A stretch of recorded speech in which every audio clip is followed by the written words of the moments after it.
Au nom du Père, du Fils et du Saint-Esprit. Amen. J'avais déjà abordé le thème de la théologie au regard du prêtre, de l'évêque et des fidèles. Il y a de cela fort longtemps, le petit Procore, enfant sur le chantier où travaillait son père, était monté dans la haute tour de l'église en construction.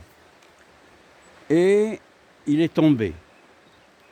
Il est arrivé au sol sans aucun dommage et s'est relevé et a couru dans les bras de sa mère.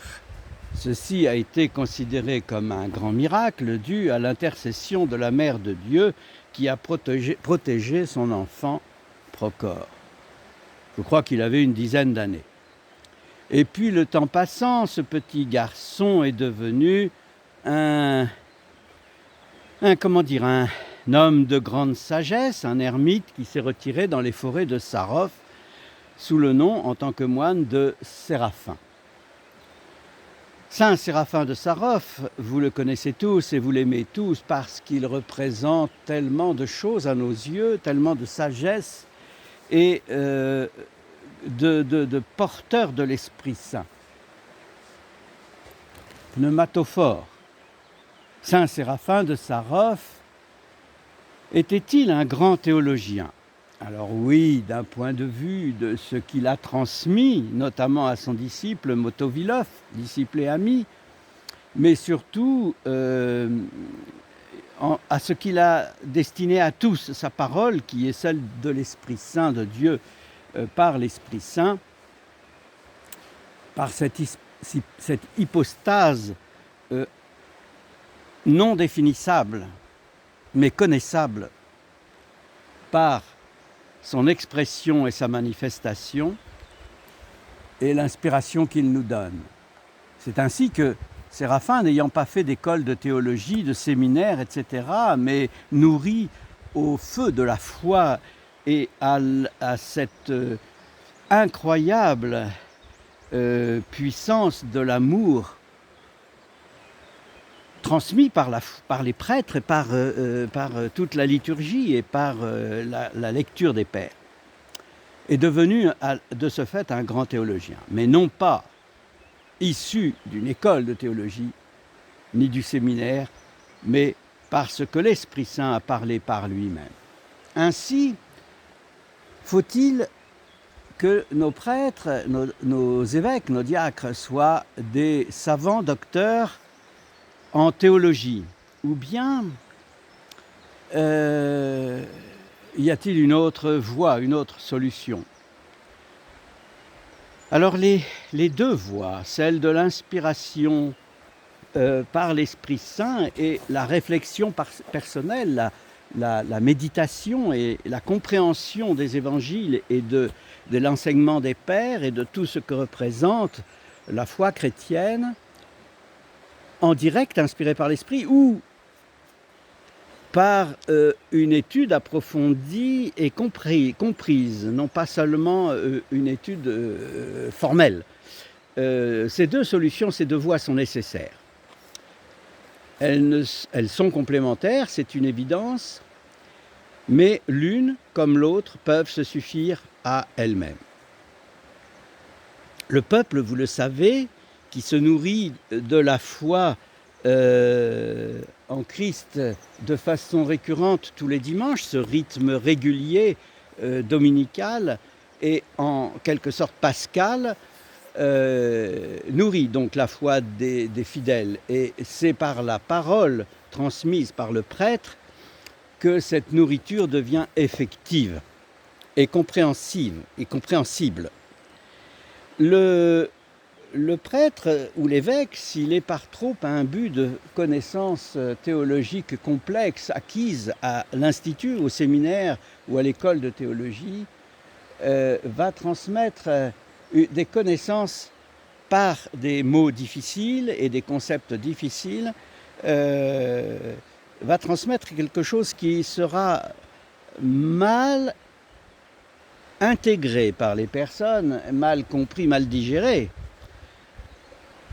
Pour autant, si le prêtre est inspiré par l'Esprit Saint, et même s'il n'a pas fait de très longues études, ou bien s'il prend le choix, même s'il a fait des études, le choix de parler aux autres de façon simple, va être compris, va être suivi. Une homélie, vous le savez, consiste le dimanche à expliquer, c'est une forme d'exégèse, l'évangile ou l'épître du jour ou les deux. C'est donc une forme de catéchisme.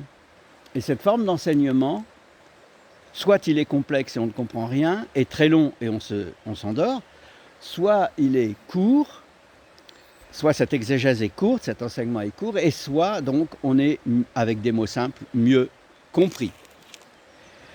Et puis ce n'est pas tant le fait que le prêtre ou l'évêque soit compris qui est important, mais ce qu'il dit qui doit être compris, intégré par les personnes.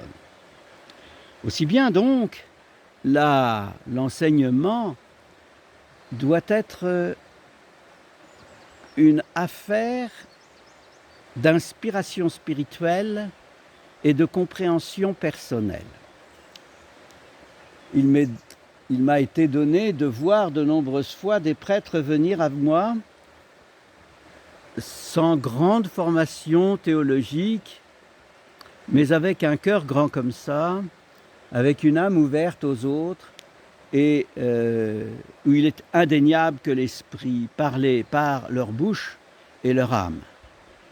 Ceux-là, je les aime infiniment.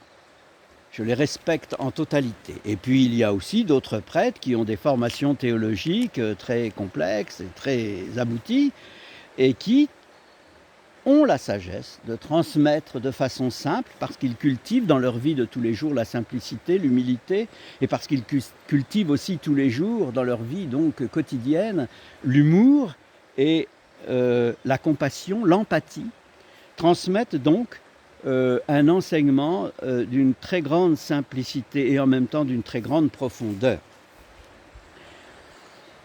Et puis, j'ai vu des prêtres venir à moi avec des licences, des maîtrises, des doctorats. Et lorsqu'ils parlaient, il m'aurait fallu un dictionnaire pour comprendre le sens de tout ce qu'ils disaient. Alors, c'est très intéressant. D'un point de vue intellectuel, d'un point de vue de la connaissance générale, c'est passionnant, mais... Et puis, on échange là-dessus. Mais le dimanche, lorsque ces prêtres parlaient, à l'issue de la liturgie ou dans la semaine qui a suivi, quelques fidèles sont venus à moi, m'ont téléphoné, m'ont écrit, ou sont venus et m'ont dit « Père, on comprend bien ce que dit le Père, mais en fait non, on ne comprend pas parce que c'est trop compliqué, on se perd dans ce qu'il dit et on n'a pas la formation qui nous permet de comprendre tout ça. » Voilà, tout est là.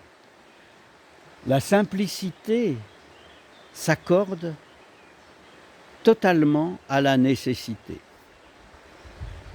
La nécessité de transmettre la parole du Christ, l'enseignement du Christ, non pas en intellectuel, mais en homme de cœur, en homme d'empathie et de compassion. Le Christ était-il complexe dans ses explications? Alors vous me direz oui, parce que ces paraboles sont des fois difficiles à comprendre. Certes, parce qu'il demande... Alors il y a deux aspects. Il y a l'aspect traduction d'une part, qui va complexiser les choses. Et puis d'autre part, il est nécessaire pour le Christ de dire des choses parfois un peu compliquées, parce qu'il demande à ce que nous réfléchissions, à ce que nous ouvrions notre pensée à sa pensée. Et lorsque cela est fait, vous vous dites « Mais bon sang, mais c'est certain, c'est simple en plus. » Voilà. Cette réflexion, elle est très importante. Lorsque un fidèle me dit « Ah, mais j'ai tout compris, l'autre jour j'ai réfléchi longuement à l'évangile du jour, ou cette parabole, je ne comprends pas bien, etc. » Vous avez tenté de l'expliquer, mais je ne comprenais toujours pas, mais... parce qu'il y a 2-3 mots que vous avez dit, auquel j'ai réfléchi ensuite dans la semaine, et en fait j'ai bien compris le sens de cette parabole. Et c'est ceci et c'est cela, et ma réponse, ah oui, exactement. Donc, vous voyez, c'est important de savoir que lorsque l'on mène une réflexion personnelle au sujet de telle ou telle parole de l'Évangile ou de tel thème théologique, on a le choix de l'expliquer de façon complexe et on sera seul à le comprendre et ça n'a pas d'intérêt, et où on le dit de façon simple et tous partagent cette pensée, et là on est dans la vérité de la transmission de la parole évangélique, dans un catéchisme simple, comme nous pouvons trouver dans, par exemple, le catéchisme pour les familles, publié aux éditions du Cerf, et qui sont absolument tous ces catéchismes, enfin, cet ensemble de livres qui forment le catéchisme est absolument remarquable parce que c'est d'une grande fluidité de compréhension, une grande, non pas, c'est pas simpliste, mais c'est simple. Comprenez la différence entre simpliste, bébête, et simple, c'est-à-dire abordable par tous, dans une compréhension de gens qui ne sont pas forcément des universitaires. Le gars qui travaille sur les bâtiments à réparer, rénover, celui qui lave des carreaux, celui qui ramasse les poubelles ou celui qui travaille dans sa banque doivent être à égalité de compréhension de la parole évangélique. Et donc méditons sur cela dans ces petites réflexions à bâton rompu, l'objet étant de partager une réflexion entre nous tous, et vous pouvez ne pas être d'accord, auquel cas je vous invite à me le faire savoir, au nom du Père, du Fils et du Saint-Esprit. Amen.